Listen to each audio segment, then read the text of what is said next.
मित्रों, आज चर्चा करते हैं एक ऐसे प्रसंग पर। थोड़ा सा माहौल बनाना होता है, वरना किसके साथ जमाना होता है।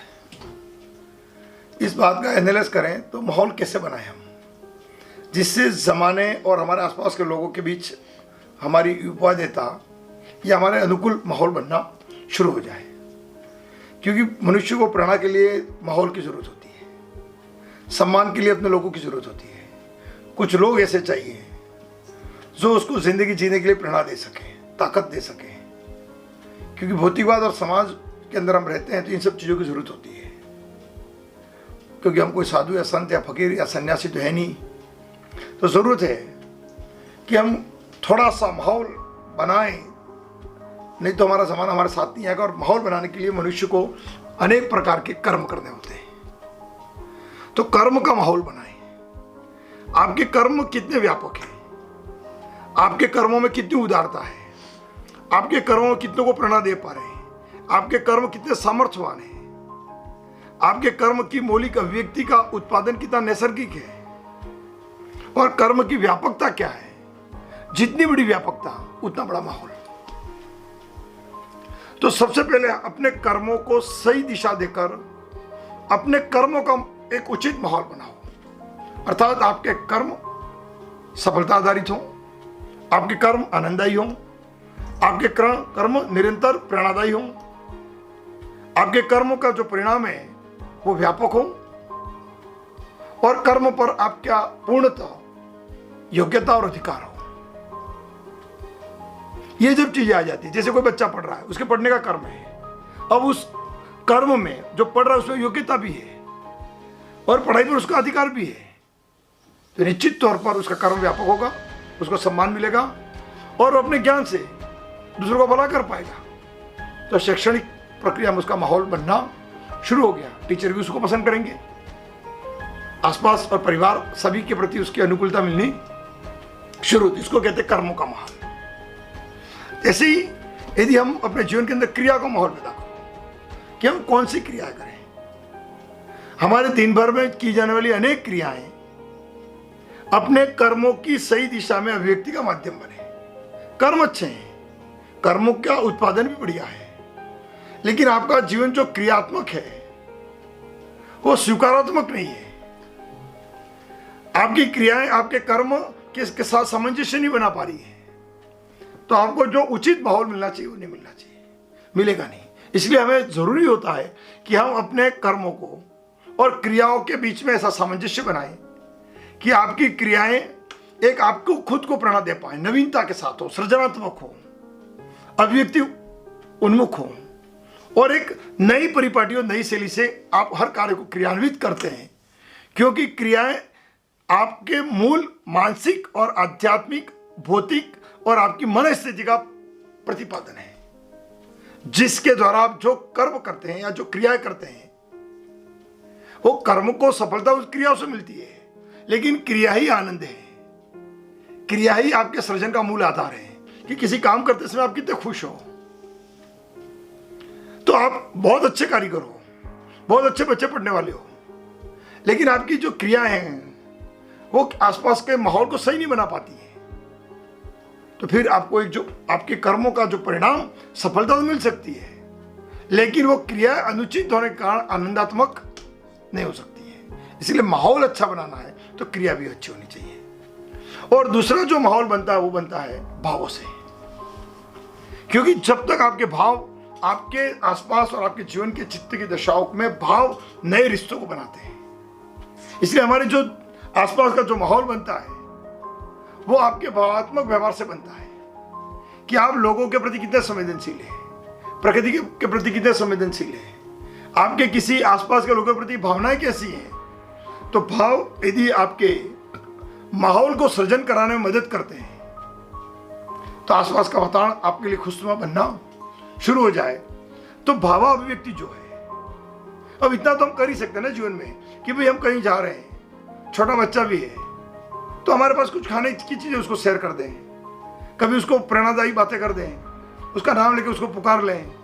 बड़े बुजुर्ग हमारे आसपास हैं तो उनके प्रति हमारी संवेदना व्यक्त करें। माता पिता के प्रति अपना जो एक संवेदना होती है, उन्हें अपनी एक कनेक्टिविटी का एक ताकतवर एक हमारे बीच के अंदर कोऑर्डिनेशन बनाना शुरू करें। किताबों के साथ, क्रियाओं के साथ, टीचरों के साथ आपकी जिस प्रकार के भाव होंगे वो आपके माहौल को और आपके कर्म को और क्रिया को श्रेष्ठत्व देना शुरू करेंगे। कर्म कितने भी अच्छे क्यों ना हो, क्रियाएं भी करने के ढंग कितने अच्छा हो, लेकिन भाव सही नहीं आपकी, तो सही दिशा में आपको माहौल मिलना मुश्किल है। और भावों के लिए हमें न भौतिकवाद और न पैसों की जरूरत होती है। आपको सिर्फ सेंसिटिव होकर दूसरों के प्रति अपनी संवेदनाओं को उचित दिशा में व्यक्त करना है और अपने क्रियाओं के अंदर संवेदना बनाए रखनी है। तो क्रियाओं में संवेदना होना, कर्म में संवेदना होना और आसपास के माहौल के प्रति आपकी संवेदना होना, यह भावों का बैकबोन है जिसके आधार पर माहौल सृजित होना शुरू होता है। क्योंकि कर्म में संवेदना होने का मतलब है सफलता। कोई भी व्यक्तित्व सफल तभी हुआ है कि उसके कर्मों में उसकी संवेदना थी, उसकी क्रिया में उसकी संवेदना थी। क्रिया में संवेदना का होने का मतलब है उसको उसकी क्रिया में आनंद आ रहा है, और उसकी क्रिया में जब उसको आनंद आ रहा है तो वो बार बार क्रिया करेगा, और बार बार क्रिया करेगा, इसका मतलब है कर्म सफल होगा। तो माहौल की जो मूल कड़ी है वो कर्म, क्रिया और भावों का एक उत्कृष्ट तालमेल है, जिसमें तीनों का एक उच्च लेवल पर योग बन जाता है। फिर उस योग से आप जिस चीज का सृजन करते हैं वो आपकी शक्ति है। वो आपकी शक्ति बनने का मतलब है आपका माहौल आप पर केंद्रित होना शुरू हो गया है। सब कोई व्यक्ति आपके उस माहौल के प्रभाव में रहना चाहेगा या आपके उस शक्ति के अधीन रहकर अपने जीवन का निर्माण करना चाहेगा या लाभ लेना चाहेगा, और आपकी उपायदेता एक प्रासंगिक बनकर समाज के नेतृत्व की ओर, जीवन के नेतृत्व की ओर जानी शुरू हो जाती है। अब इससे हम हो सकता है कि कर्म, क्रिया और भाव आप एक ही दिशा में जा रहे हैं तो आप कुछ भौतिकवादी सर्जन कर लें, नकारात्मक सर्जन भी हो सकता है। तो ये सृजन किया हुआ चीज आपका व्यापक कब बनेगा, शाश्वत कब बनेगी? आपका जीवन अगले जन्म तक उसकी शक्तियों का यदि हम माने हैं, हमारी जो कर्म और आत्मिक शक्ति का पुनर्जन्म की यदि परिभाषा को स्वीकार करें तो उसका विस्तार कैसे हो? तो उसका मूल लक्ष्य होता है कि आपके इन चारों के साथ जो आध्यात्मिक माहौल को क्रिएट करें। जब आपके कर्म, क्रिया और भाव आध्यात्मिक जीवन के साथ जुड़ जाते हैं तो आपका जीवन समग्र प्रकृति की उस तादम्य सत्ता के साथ लीन होना शुरू होता है, और ये जो माहौल बनता है फिर उसको आपको भौतिकवादी माहौल की जरूरत नहीं पड़ती है। ये फिर श्रेष्ठत्व है। पहले सिर्फ कर्म, क्रिया और भाव थे, लेकिन उस कर्म, क्रिया, भाव के अंदर आपका भौतिकवाद का उत्पादन था, सामाजिक माहौल की जरूरत थी। एक अच्छा से हमने रिसेप्शन दिया और हर कार्य परफेक्ट किया है तो रिसेप्शन में आने वाले लोग तुम्हारी प्रशंसा करेंगे, एक माहौल मिला। आपने अच्छे से रिजल्ट और परिणाम दिए हैं तो विद्यालय में या आपके कर्मों से एक अच्छे स्टूडेंट के रूप में आप परिभाषित हो, एक माहौल मिला आपको। एक अच्छा बिजनेसमैन है, पैसा कमाकर सत्ता स्थापित कर रहा भौतिकवाद में, तो ये उसका माहौल है। लेकिन ये माहौल एक सीमित दायरे में है जिसको बार बार प्रमाणित करना पड़ता है। आपको बार बार रिसेप्शन देने पड़ेंगे, बार बार आपको रोज दुकान के अंदर निरंतर कर्म करके उस क्रिया को बार बार करते रहना है। उस क्रिया का आनंद भी होगा तो आपको एक आर्थिक सत्ता मिल सकती है, लेकिन उसके लिए सदैव एक सीमित दायरे के अंदर हम बनना शुरू हो जाते हैं और बार बार हमें उन लोगों के प्रमाणिकता की जरूरत होती है जो उस माहौल के भोक्ता हैं या उपयोग करते हैं। आपने उपयोग करना बंद किया, आपका माहौल खत्म हो गया। लेकिन जब आध्यात्मिक अंदर जोड़ देते हैं तो फिर आपको उन लोगों की जरूरत नहीं पड़ती है। वो लोग जुड़े, आपसे लाभ आया दे दिया, वो नहीं है तो भी आपका आनंद कभी खत्म नहीं होता है। इसलिए भावों के अंदर यदि आपको उचित माहौल बनाना है तो आपको आध्यात्मिक माहौल को आपको साथ में जोड़ना पड़ेगा। तभी कहते हैं कि थोड़ा सा माहौल बनाना होता है, वरना किसके साथ जमाना होता है। तो जमाना यदि अभी भी चाहिए और मरने के बाद भी चाहिए तो आध्यात्मिक माहौल ही आपको श्रेष्ठत्व दे पाएगा, या आपके सामाजिक उपायदेता के प्रिंसिपल जो जिसमें श्रेष्ठत्व प्राप्त कर लिया है तो वो भी माहौल आपके जमाने और जमाने के बाद भी काम आएगा। अब दूसरी बात करते हैं, समय के साथ बदलाव होते हैं और समय के साथ बदल जाना ही बुद्धिमानी है। अब आपके जीवन के अंदर भी अनेक चीजों की आपको जरूरत है। अब उस माहौल को भी बदल रहा है, तो माहौल बदलता है, और उस बदले हुए माहौल के अनुकूल जीवन को बना पाना और तुरंत बदल जाना बुद्धिमानी कहलाती है। यदि हम तुरंत नहीं बदलते हैं तो हालात हमको बदल देते हैं, भौतिकवाद हमको बदल देता है। और जब हालात और भौतिकवाद की आपकी जो स्तर है, उस स्तर को प्राप्ति करने के लिए आपका संघर्ष आपको बदल देता है, तो हम बेचारे बन जाते हैं, और वक्त के साथ बदल जाते हैं तो बुद्धिमान कहलाते हैं। तो जरूरत यह होती है कि बेचारे बनकर न बदले, क्योंकि बेचारे बनने का मतलब होता है समय पर नहीं बदलना। आप जिस स्तर पर हैं और जो कमी आपको महसूस होती है वो हालात के कारण बनी है, उसको संभाल कर बदल जाओ तो बुद्धिमान कहलाओगे। अन्य लोग, परिस्थितियां जब बदलेंगी तो आपको बेचारा भी कहेंगे, पागल भी कहेंगे, या भाग्य, बुरा भाग्य के साथ पैदा हुआ है। और आपके अंदर एक जो सक्षमता होने के बाद भी, बदलों के बाद में भी आप भी, कोई व्यक्ति किसी और के सहयोग से किसी जिंदगी की मानसिकता को नहीं बदल सकता है, क्योंकि बदलना स्वयं को ही है। जब दूसरे बदलते हैं तो हम अयोग्य हो जाते हैं, और खुद बदल जाते हैं तो बुद्धिमान कहलाते हैं। तो जरूरत बुद्धिमान होने की है, इसलिए पढ़ाई भी करनी है तो पढ़ना है, बस स्वीकार करके बदल जाओ,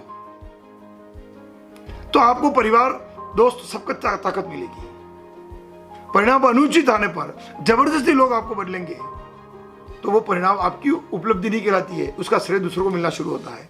ऐसे जीवन के अंदर 3 चीजें और हम किसी की चर्चा करते हैं कि जो काम का है उसी को हमको देखना चाहिए, जो काम का है उसी को देखना चाहिए, क्योंकि जब देखते हैं और जहां स्थिर होते हैं तो स्थिर होने से उस वस्तु, क्रिया, भाव, संकल्पना के प्रति आपके अंदर एक नया संकल्पना भाव जन्म लेते हैं, और वो आपके अंदर एक अनुभव और नए आकर्षण और नई क्रिया पैदा करनी शुरू करते हैं। इसलिए देखें बहुत कुछ, लेकिन गहराई से उसी को देखें जो काम का है। जो नहीं काम का उसको बस देखें और विस्मृत कर दें, ध्यान ही नहीं लगाए वहां। और जब हम सुने और जब हम सुनते हैं तो हम सत्य सुने, क्योंकि हमारे अधिकार में असत्य कोई बोल रहा है, नहीं सुनना मुझे।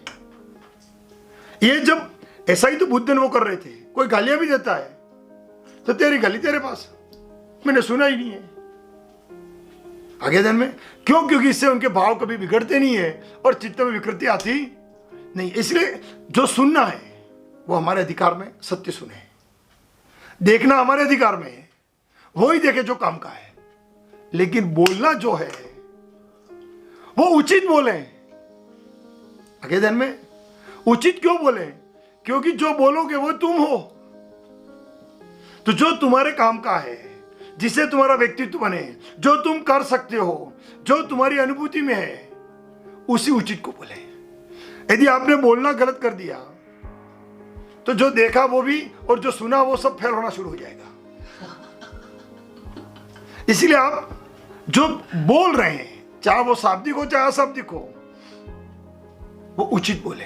उचित का मतलब है जो तुमको चाहिए उसको बोलो तुम, क्योंकि तुम जो बोलोगे उसी के आधार पर समाज तुम्हारी तुलना करना शुरू करेगा। वो कंपेयर करा, तो भाई तू तो ये ऐसा कह रहा था, क्या हुआ तेरा?